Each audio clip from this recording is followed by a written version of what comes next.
Welcome back to another video, guys. Today we're going to be talking about Tisbee pods and how I culture them. It's going to be a very quick and easy video. There's not much to it.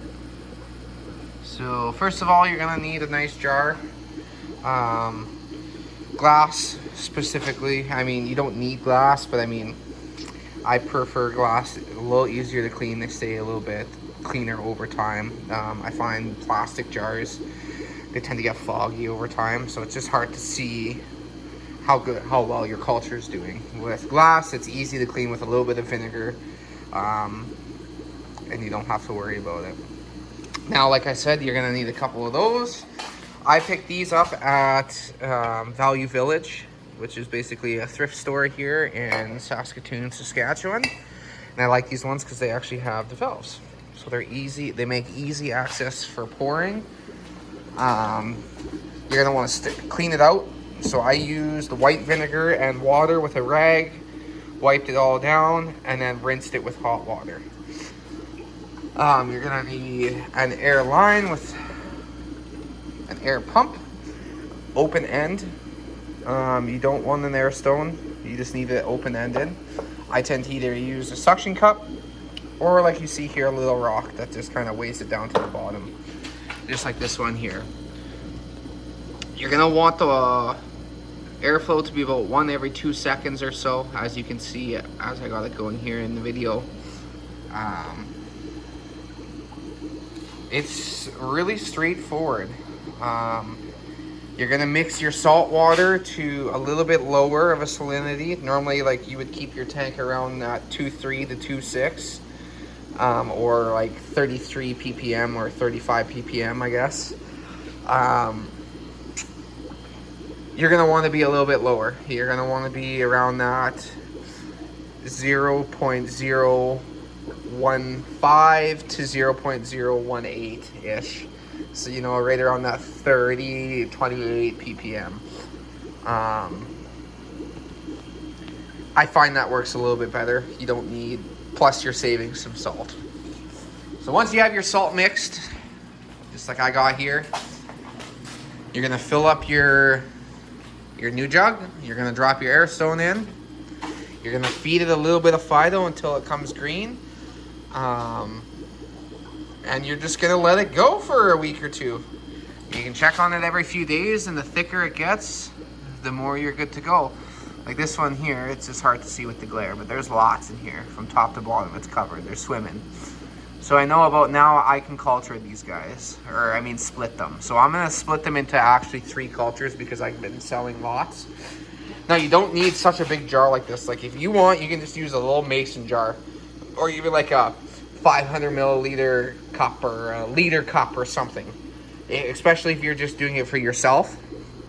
You don't need to have it on such big scale like I got here. I just tend to sell lots to my local fish store.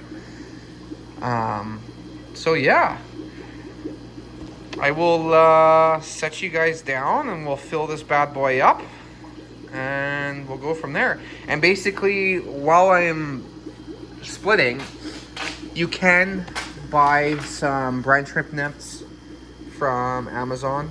I believe these are like 20 micron or something, or 50. So they're really, really fine, as you can see. And the good thing about that is when you go to strain out, instead of using the water, if you want, you can get a really, really, really thick culture going by just straining them out and starting with fresh water. It's not going to hurt them. It's almost better in that way. But if you're lazy, take a couple cupfuls, like from your salt. You know, when you get your salt things, if you use Aquaforest, you know, these cups are nice. Take a couple scoops out, fill this up, fill the rest up with water. As long as there's a couple in there, you know, 30 or 40 of them swimming around, they will culture. I guess one thing I should mention is if you don't have phytoplankton growing, we got here. If you don't have phytoplankton growing, there's one thing you can go to your local, like, health source food place. And it's called, you can pick up this, it's called spirulina. You might have to do some research to figure out where you can find it in your area. But this is just a really, really fine green powder. You literally just need a little bit of a pinch and you sprinkle it in. Sprinkle that in there, and that will keep them alive as well if you don't want to culture phytoplankton.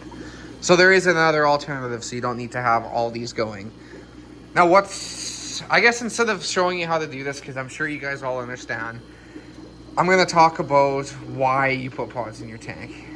They are very, very good for your biological system. Most people they say, oh, you can't see them, so they're not doing anything. You know what? The things you can't see in your system are the things that are actually doing things.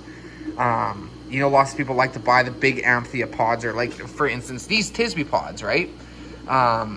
They're big, but 90% of them just get eaten up in your system. The second they go in there, your fish devour them, all your crabs, everything like that just picks them like steak dinner. I don't know how else to explain it. Now, when you have Kopi pods and Apex pods, which are so micro that you can't see with your bare eye, unless you kind of have an idea what you're looking for, it just looks like specks in the water. I wouldn't even be able to show you guys. You won't even be able to see on the camera. You need a microscope. These two right here are the ones that I love the most.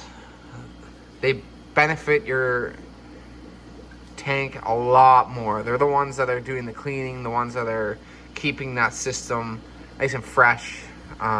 They live in your rocks, areas and crevices that you don't see that build up detritus. That's where these guys come in. It's like a really good cleanup crew in my eyes. Plus, it's just beneficial to everything, your corals, your fish, everything. Like, I dose them once a week if I can. Keep that culture nice and thick in your systems. Like, for instance, let's see here. Let's walk over to my tank. There is a great chance, yes.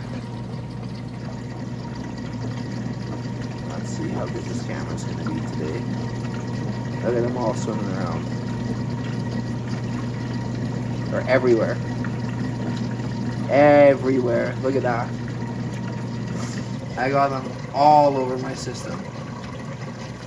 And the reason for that was just the reasons I just stated.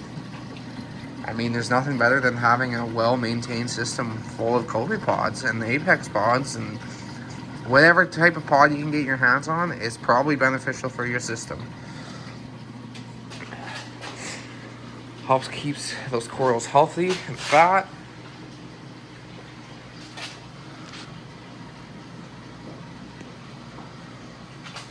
But yeah, I think I did enough talking in this video. That's how I culture.